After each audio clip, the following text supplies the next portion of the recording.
Real Volvo Studios, where relationships matter. Always live on the free Odyssey app.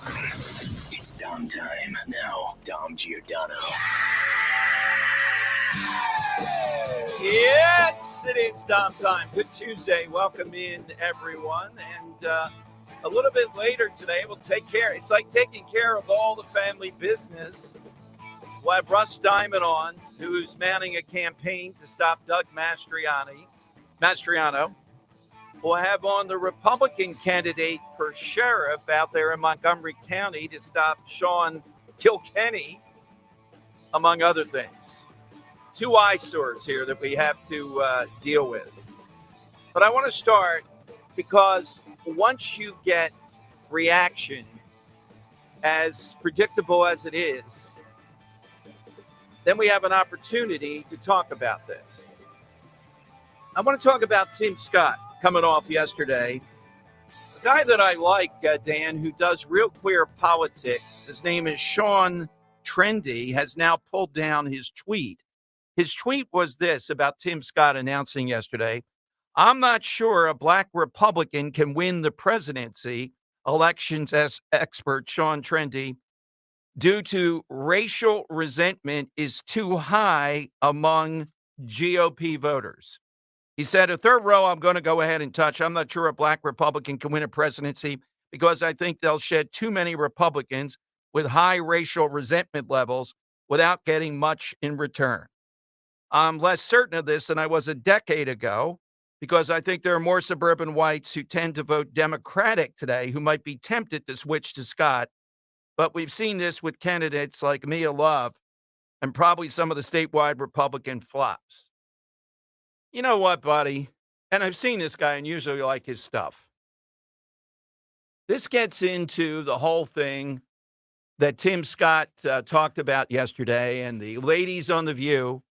Dan had the great job today of cutting the sound I sent him of Whoopi Goldberg doing a lap dance on Sonny Hostin. Stealing our content. Yes, stealing our content on top of it. But Dan, you've recovered from that. I saw you eating real food for lunch. Yeah, it took a while, but I finally was able to digest again. I mean, I was hoping they put Joy Behar in there doing the lap dance. Oh, man, why? Why would you hope that? Well, Whoopi, Joy Behar, it's not much difference there. Yeah, the voice is a lot worse, too. So we'll play some of that because they saw the same thing I did about is a lap dance cheating. That great debate continues. But Tim Scott, this type of commentary, are there people that will not vote for Tim Scott because he's black? Yes, there are some, no doubt. Is this a widespread thing among Republican voters? I don't think so. I think we've broken through with that. Now, just because maybe they can't imagine in their minds anybody other than Donald Trump, and we'll see with DeSantis announcing tomorrow how that plays out. Rick Scott's got to make his case like anybody else. Tim Scott. But why would Tim Scott, if he makes his case, why would he not be a viable candidate? 855-839-1210. What is there about him that would stop that? I'm a believer that that's just not true, what was said. But here on the other side, here on the left is Nina Turner. She's been the spokesperson for various, I don't know if it was for Bernie, but for a couple of people. She was on, I think, MSNBC talking about Tim Scott, attacking Tim Scott for lying about American history in order to win white voters. Do you think he has the ability to reach into voters of color and say, I don't care what party you're for, be for me? Well, Chris, one black face in a high place does not mean that systemically Black people in America are not still suffering. So one, you can attempt to be a unity candidate, but the best way to be a unity candidate is by telling the truth. Lying about this country's history gets you nowhere. And I am definitely appalled that Senator Scott, that he would even say something like that, being from South Carolina, the first state to cede the Union during the Civil War, and as a black man in America, to say that racism or anti-black racism in particular does not exist, does not get it, and it's definitely not going to get black people or people of color.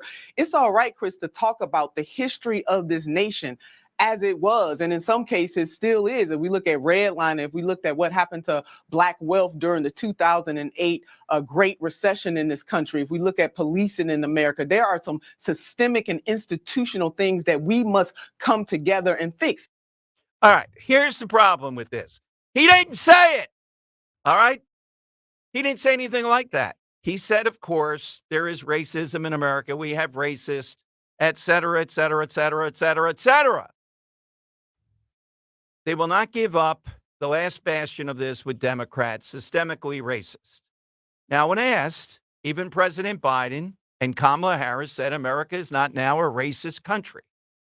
Here's the problem with this.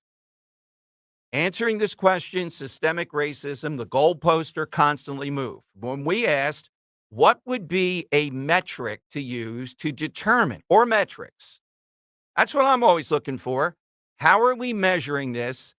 Is America still a racist country? I mean, anybody reasonable looks at the history, looks at all kinds of things. She may have mentioned one or two of them there. Okay. Tim Scott talks about that, talks about the grandfather, talks about the connection to slavery, how he would be eligible for reparations, does not want reparations, thinks they're a bad idea on steroids. He just cannot, they're never going to give this up. The Democrat Party, their operatives, some people in the media. Florida, don't go to Florida, hostile to African Americans now. The charade of this. How about going to Philadelphia? How about safety in a place like Philadelphia? What does that mean, hostile to African Americans? What is it about Florida that's specific? What's the metric again?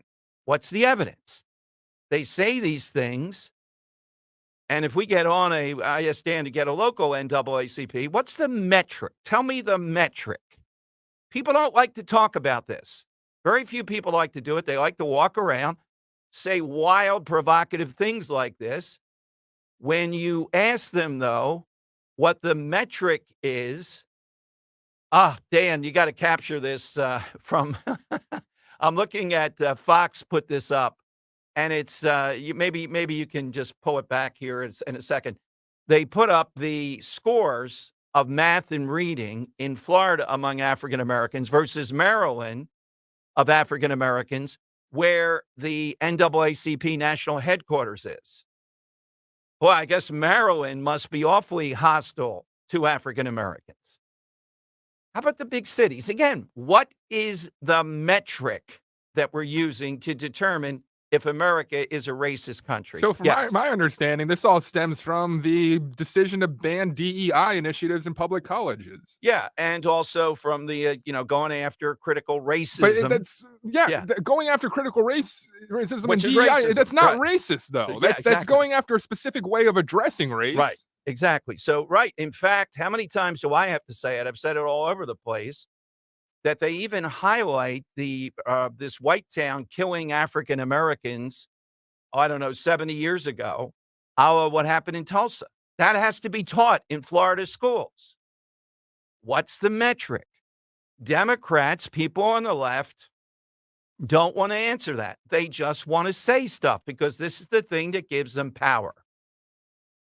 They also want to say wild stuff. This is Andrew McCabe. This will be cut 14.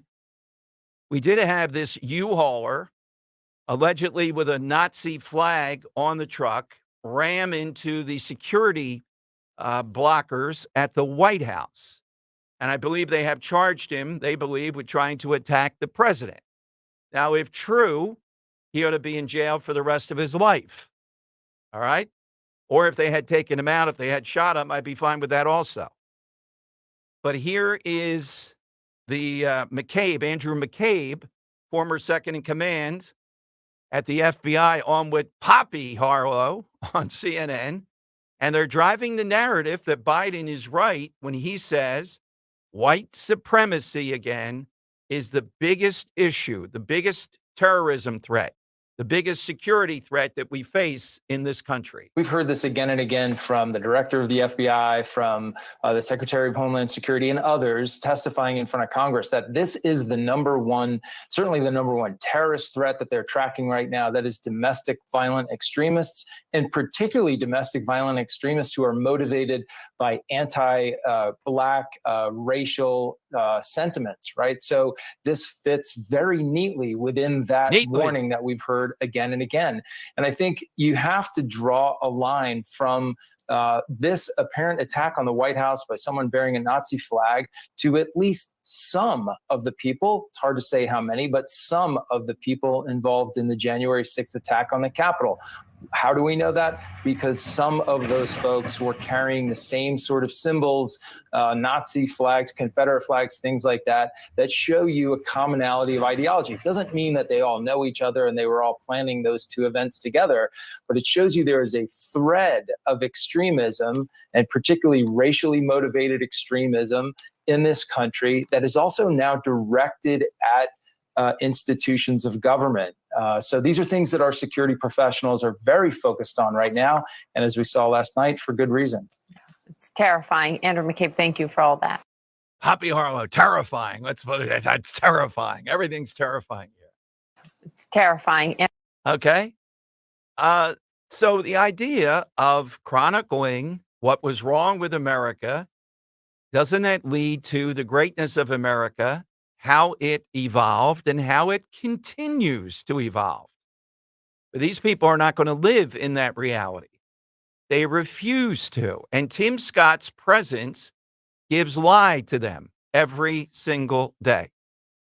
All right. Now, I'm going to play you this, and it's hard to believe. Dan, yeah, I'm glad you highlighted this. I was getting to it. MSNBC had a guest on, Aisha Mills, who called Florida a terrorist state in this cut will play you, but says she just went to Florida for spring break. What? What? And doesn't the host go, whoa, well, you know what I would do? Whoa, let's slow down there, Dan Borowski. Nice tan. Did you get that in Florida and you're calling it a terrorist state? Thank you for noticing. I went to Yeah, usually when we think of a terrorist state, we don't go there for spring break. Listen to this clown on MSNBC. Aisha, this is, I have talked for 7 years about the asymmetry of covering Trumpism in America, something so audacious and so unimaginable that the normal ways of rapidly responding are inadequate. This seems to address that asymmetry and say, I got this. What do you think? I think it was extremely clever, and I really appreciate the NAACP's guidance on this issue. You know, I just took my family to spring break in Florida recently, and I think about all of the folks who traveled there for sun and joy. Wait a minute, let's stop, Aisha, there. So if the NAACP had issued this advisory before, you and your family then wouldn't have gone to Florida for spring break. You would have been warned. Wouldn't that have been an appropriate question, Nicole Wallace, at that point? Here's the rest of it. Yeah. And to be reminded that actually this is getting to the point where Florida is about to be a terrorist state to many of us here in America. Certainly as a lesbian, as a Black woman, I don't want to have anything to do with the place. And I think about all the other people who don't want to travel there either. And so I think it was very clever on behalf of the NAACP. I thank them for issuing this broad guidance. And, you know, really what it does is it turns a remarkable, I think, lens on the United States and highlights how bigotry and bias and ignorance do as much harm as we accuse other countries of doing to people that they suppress. This woman's an all-timer. She's got all that things going on, and yet she went to Florida, and then at the end, she attacks the country. That we're still like Iran or something. How ridiculous She's is this? golden. I'd put that woman, if I were on MSNBC, given their take, I'd have to make her a host. She's golden. This is a preview of what's to come. Yeah. Because they're already trying to frame DeSantis of the god of terrorists down there in Florida. How can anyone vote for him? They're doing the same thing they did to Trump back in 2020, where they just drag him down as viciously and extreme as possible. And the left refuses to open their eyes and recognize that the divisive nature of politics in this country is coming from the left over crap like this. Well, I think it helps DeSantis in the end. It might help buff his credentials up here a bit. Again, you know what breaks through with this? and that is name the specifics, name the metrics. What are the same thing when he came here with his mob in Philadelphia to the Union Lake, which Helen Gim is out there doing a restaurant guide to, I believe, on their cocktail menu. But give us the metric. How are we to judge this advisory? What research did the NAACP do? What is their guidance based on? And the answer is nothing. They're going to say they're going to continue to do this. This is how they make an income. This is how they get a name. All right, I'll give you the side question coming up. We have Montgomery County Sheriff candidate Ed Moy, I believe it's pronounced, joining us at 12:30. He's doing that because this guy, Sean Kilkenny, popped up again yesterday. He's the guy, and we'll play it right before Ed comes on. He's the guy that spoke up for John Fetterman as being pro-law enforcement, a guy who is just the furthest thing from that. We've talked about that during the campaign. And now Kilkenny wants to inspect gun shops, it seems like every week or something. Inspect them for what? They're already under federal mandate and laws. All right, so what's he inspecting for? Phone lines to get in are 855-839-1210. And Dan, tell people where they can dine with Dom to have a great lunch today. Yeah, youtube.com/@1210WPHD. Every day from noon until 1, we are live over on YouTube. Again, youtube.com/@1210WPHD. Please like and subscribe. Buddha Man over there says, we need the NAACP to tell liberals, progressive Democrats to stay out of the Philadelphia area. That might help a little bit. Exactly.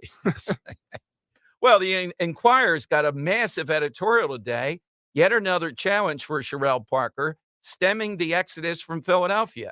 I got a couple of sentences for you. The exodus caused by what you editorialize for every day. Yes. Stop editorializing for that. Let me write the editorials every day. All right, Dan can do 3 days a week. I might be busy. And more people will come to Philadelphia. Let's issue an advisory for Philadelphia. What would we put in an advisory? Why should people stay away from Philadelphia? 855-839. Can I just make one more point on this whole terrorist state of Florida? Yes. We have heroin and fentanyl flooding our borders. Exactly. And we're calling people in Florida terrorists. Exactly right. We're the priorities in this country. Coming up, a new career for Yoko Ono Fetterman. She's been certified for something. I'll tell you what that is. And your calls and the side question. They're all straight ahead. Talk Radio 1210.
It is Dom time. Good Tuesday. So Joy Behar, even for Joyless Joy, just declared, Dan, you'll see it on Gravy, and you can pick it up maybe at the top, declared that Justice Thomas, Clarence Thomas, and Tim Scott have no clue what it's like to be a black man in America. See, Joyless Joy does, but Tim Scott and Clarence Thomas, no clue about what it's like to be a black man in America. Why? Well, they're not buying the systemic racism, the whole riff, so they have no clue about what it's like. Now, this takes just constant pushback against this stuff whenever you're given the opportunity. And Tim Scott is more of the happy warrior. So I'm not sure how much he's going to engage in this. And the resentment you would have. You're not allowed to be a conservative African American. All right, here's what Joyless Joy said. People want. Take a look. Do you think GOP voters want someone carrying a Bible, or do they want someone driving a bulldozer into the Democrats? The truth is that what people really want is an optimistic, positive, conservative who has a backbone, but also believes that the best is yet to come. I don't think you have to be a pessimist to be strong. It doesn't sound like former President Trump is worried about you. Well, I'll say this, I'd appreciate his vote as well. So the truth of the matter is that I do think that the power of persuasion is necessary for the next president. I happen to look forward to being that next president. And so I will take all votes I can get from anyone, anywhere, anytime as I head into this election. Would you ever try to overturn an election you lost? No. So what are we actually seeing here? What's happening? Well, isn't he Professor Positive? Yes. Unlike Trump, everything's bad. There's doomsday. He's more in the Reagan-esque morning in America. Things are fabulous. And he's also hedging his bets. He doesn't really go out and say he's not pro-choice exactly. Although he did say, when he said that he would vote for anything they put on the table, the Republicans. So he is not pro-choice. And he's one of these guys who, you know, he's like Clarence Thomas, Black Republican who believes in pulling yourself by your bootstraps, rather than, to me, understanding the systemic racism that African Americans face in this country and other minorities. He doesn't get it, neither does Clarence. Right. And that's why they're Republicans. Yeah. You know, the silliness of this, I know people, Dan, dismiss it as silly. It is silly. They are ignorant. They are stupid. I mean that directly, not just in passing. But they're also a platform that influences people. People can tell me all they want. It doesn't. All I know is as we get close to elections, presidential elections and the like, Democrat politicians, they want to go on The View.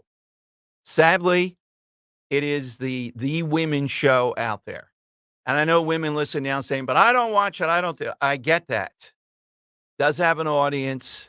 The clips are played all over the place, somewhat because of how ignorant they are. But it does.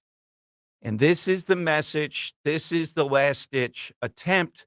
They're black men, but they don't get, but Joy Behar does, systemic racism. And this idea that lifting yourself up by your bootstraps, that sort of mentality, they dismiss that also. It's missing the core of something I believe in, and I think Tim Scott, Clarence Thomas, and others believe in. And you can tell based upon Ben Carson's another one. They just can't stand it because it is it's a person, but it's also a living narrative that just tears down what they try to tell people every day America still is. So if you ask these people on The View, they would say, of course, America is a racist country, but you could look it up. Biden and Kamala Harris, they put a word salad around it, but they, when asked that directly, would not say America's a racist country. And I maintain this is what you ought to ask your local school board. When a kid graduates from high school, do you want all the history they've had, everything they've had, to say America's a racist country or no, America's not? It's a simple, straightforward question. If you can't answer it, then you have to take a look about what you're teaching kids and what the curriculum is. Now, if you want to say they're racist, of course, everybody knows it. You have to be a moron not to. All right, what's going on in the barnyard there? I'm not sure the connection. They're still talking about it, Dom. If you want more from the View, oh, that's what it is. All right. Yeah. Oh, okay. Yeah. Oh, they still are. All right. They're arguing over there. Okay. I am not going to engage in that misogyny. Oh. I'm going to leave that for Ludacris as he's going to headline. Wait until I get to that guy. Our July 4th party again, Demi Lovato and Ludacris. More details on that. Not a fan of Luda? Have you ever tracked? See, people forget how these people make it. I think, Dan, if Google Bill O'Reilly, if I'm right, I might need an O'Reilly special on Ludacris. I think he did one once. And we might have to invite him on. Really? Just to hope. Oh, yes. He used to be a big Ludacris. I can enjoy a good rap. The great Eminem, for example, sure has baggage. But Ludacris, July 4th again. Are you sure it wasn't Lupe Fiasco? No. Because he did go. I see Lupe Fiasco. He's going back and forth here. No, I think it was Ludacris. Was it? Yeah. And Ludacris and Demi Lovato. That says July 4th to me. Why does the city of Philadelphia? Now we have Sherelle Parker coming on. And if she does become the mayor, and David O will ask him too, how do they see July 4th? It's not just a party. It's beyond a party. Yeah, you can have one major. If they want to bring a headliner in, everybody loves a headliner. Knock yourself out. All right, let me give you the side question here, Dan. I'll get to Ludacris a little bit more later on. I'm going to take a call here first. Vincent in Upper Darby. Vince, you're on Talk Radio 1210. Hey, Vincent, welcome in. Hi, Dom. Hi. You know, it's just I get so tired of the calls of racism for the left. I mean, I think at this point it's running out of steam with no, people it's not. No, it's here's all that counts, Vincent. The persuadables, meaning people that have already seen through this, or those that are never going to see through it, no matter what. The people that are more casual. That's where the impact I mean, it's is. just. Oh, yeah, I agree with you. But I mean, like Scott in South Carolina, it's breaking through. You're finding out this more and more that people are just tired of it. But I mean, as far as changes go, I'm in my mid 60s and I have a black girlfriend from the Caribbean for 5 years and the relationship's going really well. And this is something 30 years ago I would have never considered. My mother's still living. She's 95 and welcomes her with open arms.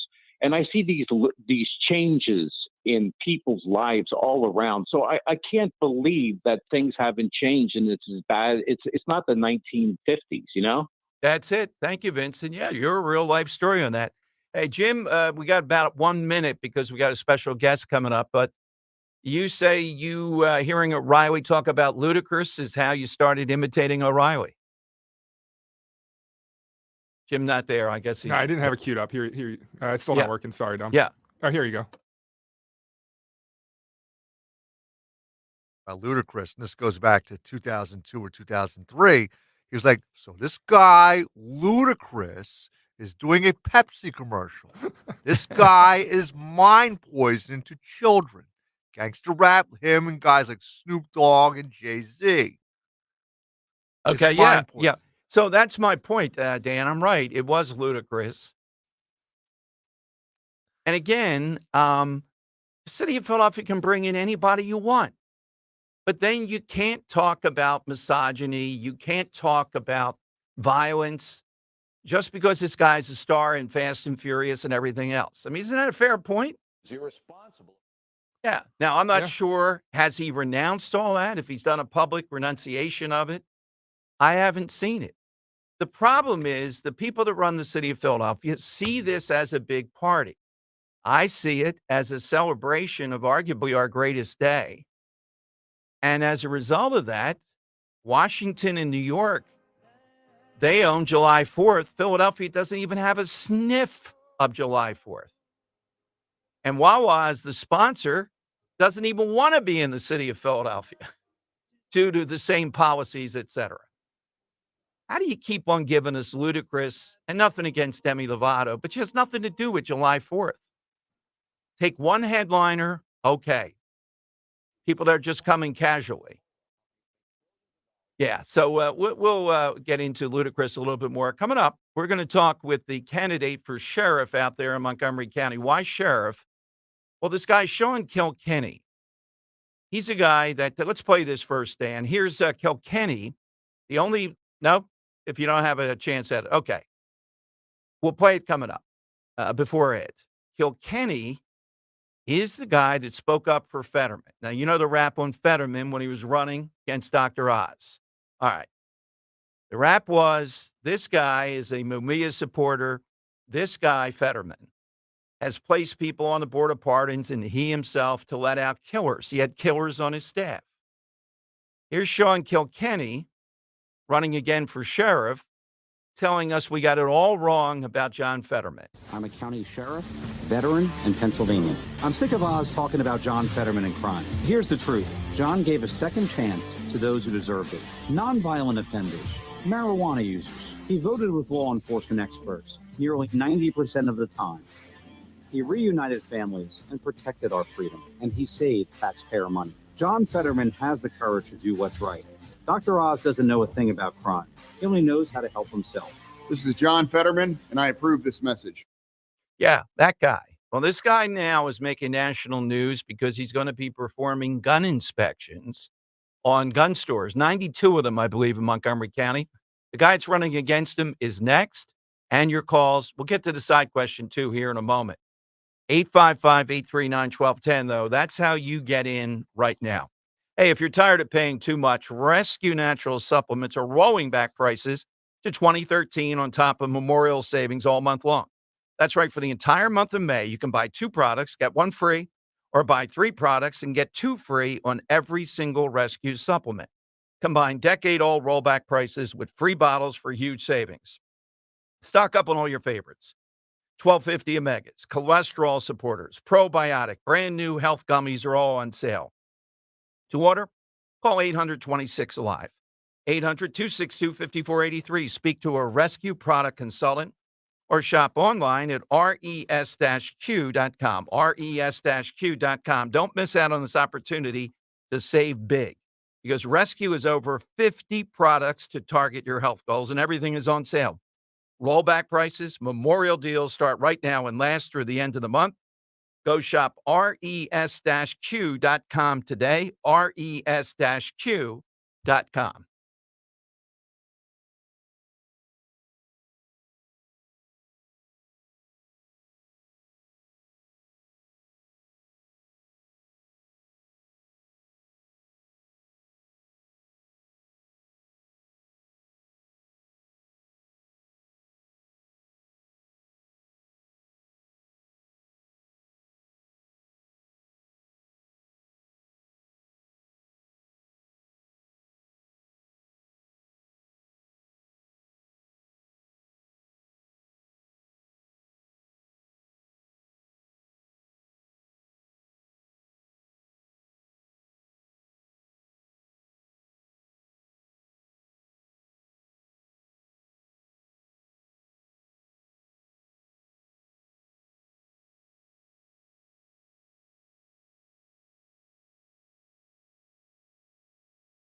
It is Dom time. Kind of interesting. Law enforcement. We'll get to our guest in a second, but I don't know that the guy who drove the U-Hauler with the Nazi flag on it into the White House protective shields is going to meet the criteria of the stereotyping of Trump supporters. We played you some of that early on, white supremacists. You'll hear about that more throughout the show, but it doesn't seem to fit so far. But that will not stop the left from saying white supremacy is at the core of all this stuff. All right. Montgomery County, when I started in talk radio, was not, it was still probably the most Republican, affluent, educated place. It has become Little Philadelphia. So now we have this Sean Kilkenny, the sheriff, but we just played you, backing John Fetterman, who's the farthest thing from pro-law enforcement. I gave you remember from the campaign, some of the things that came out. Okay. Now, along those lines, he's going to inspect 92 every month, it appears, gun shops out there in Montgomery County. Aren't they already under federal laws? Aren't they already inspected? Let's go to Ed Moy, who is the Republican running against Fetterman to be the next sheriff. Hey, Ed, welcome in. Thanks very much for joining us. Dom, thanks for having me. And you mean I'm running against Sean Kilkenny? You said Fetterman. Yes. I'm sorry. Yeah. No problem. So, Ed, you are the Republican candidate. When is the election? The election is in November. Okay. Now, this latest thing, suddenly Kilkenny has discovered that he has the power as sheriff to do this inspecting. What's wrong with that? Isn't that something a sheriff could do? His argument is it's going to prevent gun violence. I don't know how that's going to prevent gun violence. Gun violence is on the streets. It's got nothing to do with gun shops and gun owners. Well, the argument seems to be, Ed, that he believes they're not following government regulations. As far as background checks, look, listen, I'm retired from the state police, and I've purchased a couple of guns since I retired. I have to have a background check every time I purchase a weapon. Mm-hmm. I don't know how they're not following government regulations. He's got to make that more clear. But I can think of a better way to allocate resources in the sheriff's department. You know what? That's a great thing that you said, too. Any executive, if you were the sheriff of a big county like that, you got to look at resources. So what is it you think a sheriff should be allocating those resources to? Well, first of all, no law enforcement officer should be putting his weight behind anyone running for a political office that is blatantly anti-law enforcement, especially if they're going to let violent criminals out of jail. I don't get it. But the resources can go almost anywhere into any programs or anything that they're currently doing, especially with the prisoner transports. I understand there might be a problem with the prisoner transports in Montgomery County, and he could allocate more resources towards that and clean that up. So what is the problem in Montgomery County? We're friends with Pat Malloy, for example, does a great job over in Abington. And Ed, he seems to feel that crime is spilling over from Philadelphia due to the so-called Driving Equality Act. People think they're going to come to the suburbs, do the same things due to Krasner, et cetera. So what do you see going on in Montgomery County as far as criminal activity? Oh, exactly. The more people, I'm on the campaign trail, and I talk to people almost every day, and they're telling me the same thing. In Montgomery County, a lot of the crime is coming up from Philadelphia, it's spilling into their neighborhoods, the carjackings, the robberies, the whole gamut. Now, the sheriff's deputies do not do any kind of police actions unless they witness it during their duties. They cannot take any police actions. That was taken away from them back in the 1980s. But again, they can assist any police department that requests help. If there are departments out there that are short on manpower, they can put in a request, and I'm sure the sheriff he can allocate that. He can give any department manpower to help buttress them. And it seems to me with Kilkenny, he's like a classic. When I, had this with the Fetterman thing, I went all of social media and all it seems to be is constant politics. That's what the job is there versus what I think a sheriff has to do in a big county like this. Yes, it should be more law enforcement. And my understanding, before he became sheriff, he was not a cop. But I'm over 23 years with the state police. Number one. Number two, as far as guns go, let me say this, and I ask people this: if guns are the problem, why aren't police officers arresting the guns? Because guns are not the problem. It's the people that are problems. I believe that no one wakes up in the morning and decides, hey, I'm gonna, or if they do, and they didn't have this thought yesterday or a week ago, I'm just going to go shoot up a school or a massive auditorium. They had a psychotic break. This is a mental health issue. Ed, I'm told too, ace researcher Dan, my producer, says prior to becoming a state cop, you were a semi-pro football player. You were an extra in Invincible. I could see Sean Kilkenny returning a punt here. He's going to be in for a tough time here. What position did you play? What position did you play? I was a D lineman. Oh boy. And what league did you play in around here? There was a Pendel League back in the 70s. It was Pennsylvania, Delaware, and New Jersey. Okay. And we did win the championship. And I do have my championship jacket hanging in my closet that I can no longer fit. Well, I don't know if that's the same league that Vince Papale played in or not, Interborough and all. No, but I mean. No, it's not. It's not the same one. Yeah, but semi-pro football, from what I know about it, is rougher maybe than playing in the NFL. By the way, Ed, if you're a listener of the show, you can verify as a guy who appeared in the movie Invincible that I could throw a ball 40 yards, right? Oh, no. Nope. Yeah, he can verify that, Dan. I didn't observe that myself. I think so. Great political answer there. Well, Ed, go ahead. Dom, can I make another point before you go here? Sure, yes.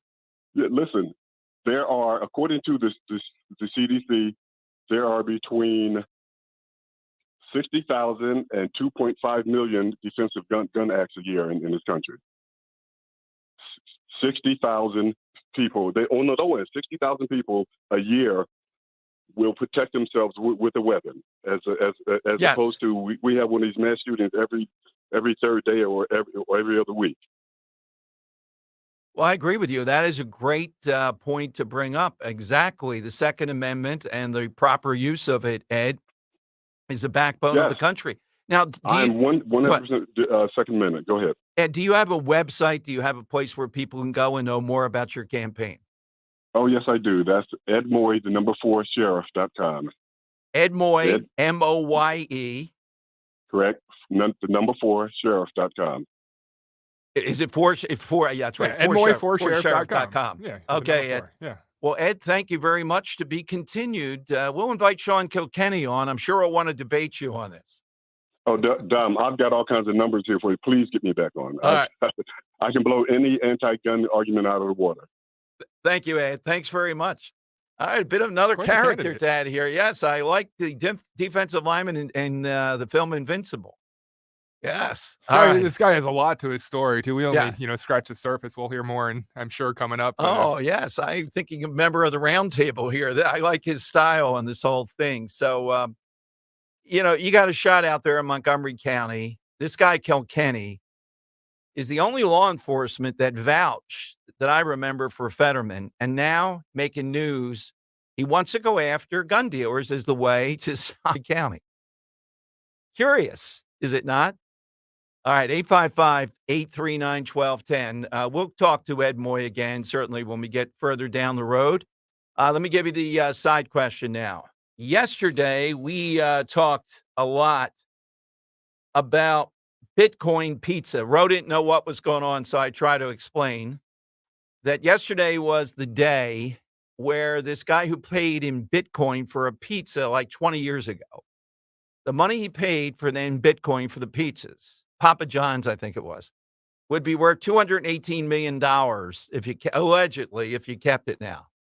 And Dan made a choice to buy beer and a little bit of vodka when someone offered him a Bitcoin deal. So, yes, worst decision. We're looking for an opportunity missed by you personally. Like you knew about X and you didn't act on it, or an entity, a person, a group. I'll give you an example. I'm always a fan of going back, and I verified these in 3 or 4 places to see actors that turned down a plum role. John Ooh. Travolta turned down the role of Forrest Gump. Hard to Really? believe. Yes. That would be terrible. Yeah, he'd be a terrible That would be Forrest Gump. horrible. I know. It would not work. I know. think that's, fate And right there. as much as I think he's the second greatest actor, at least to my taste, behind Denzel, I don't think they've ever been in anything together. Jack Nicholson turned down the role of Michael Corleone.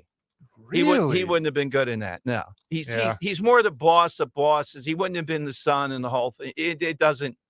I can't think see it Pacino, working. there's a sense of sensitivity. Yeah, and there's a sense of like cold menace. Jack Nicholson's not cold menace. The menace is he's going to jump on you and kill you right there. Yeah. Yeah. So missed opportunity. What's yours, Dan? Behind us, we hear a song, a very famous Beatles song, right? Yeah. And it was written by Paul McCartney, but in 1968, he offered it to one of his good friends to issue as his next single, but his friend's label had another song from the latest album they wanted to release instead, so Jones was forced to pass. That Jones being Tom Jones. Tom Jones. Mr. Jones. Was supposed to be. This song was supposed to be a Tom Jones song. That wouldn't Beatles have worked. recorded it. No, That you don't wouldn't think have so? worked. No. No. As much as I love Tom Jones, the ultimate guest, Tom Jones here. And another one, Dom. So you know this song. I feel everybody knows this song, right? Right. It was actually first recorded by CeeLo Green, and CeeLo didn't like how it turned out, so he decided not to release it, passed it off to his friend Pharrell, and it became a global hit. Happy. All right. Yeah, I've heard that one. Yeah. You want one more? No, I think we'll no local one. I want a local one. No. Yeah, it's a little bit late. Okay. Yeah. We'll get another one. So it doesn't have to be songs. Doesn't have to be films. It could be anything where there was a missed opportunity there. That's what we're looking for. Or you personally. 855-839-1210. But let me tell you, you don't want to miss this opportunity. How's that for a segue? Because John Gilgee, our buddy, supporter of the Travis Manion Foundation, is offering 20% off Rhino Shield right now, just for my listeners. That's why 20% off. Now, I've told you about Rhino Shield. This is a special offer, that 20% off your job. And if you've been waiting for the perfect opportunity to beautify your home with the permanent solution to paint, this is it. Rhino Shield looks like paint, and it does go on like paint, but it never chips, cracks, or fades. It's ceramic coating. It's guaranteed for life. You never have to paint again. I've been impressed with John, the company, perfect synergy with listeners, and this is perfect for any surface. The beauty of fresh paint, the maintenance of vinyl, even insulates your home. If you want to work with someone you can trust, that's why I'm happy to recommend John Gilgee, the local owner of Rhino Shield. He'll meet with you himself, fully explain the process. He's helped many of my listeners, just like you, upgrade the look and quality of their home. Call him now to take advantage of that 20% off. Visit myrhinoshield.com or call 844-RHINO-99, 844-RHINO-99.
Hey, Dan, we haven't had it in a while. Do you have our rat sounder hand by, our alert? Yeah. We haven't seen the rat in a while. It's probably sec. pretty dusty.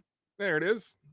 Yeah, thank you. I think this is a police. Oh, it is. Even sending a picture, a rat alert. Somebody did something wrong. The rat is out there at Delaware Avenue and Rivers Drive. Giant rats. I know he's not choking to death the capitalist. Sometimes they do that. I never got that one. Ghastly looking rat, though, is out there. All right. Speaking of the animal kingdom, so to speak, coming up, we have this apparent, by all accounts, shark attack. All right. On this surfer, this young woman surfing off Stone Harbor, I believe it was. Water kind of cold, wetsuit, the whole thing, right?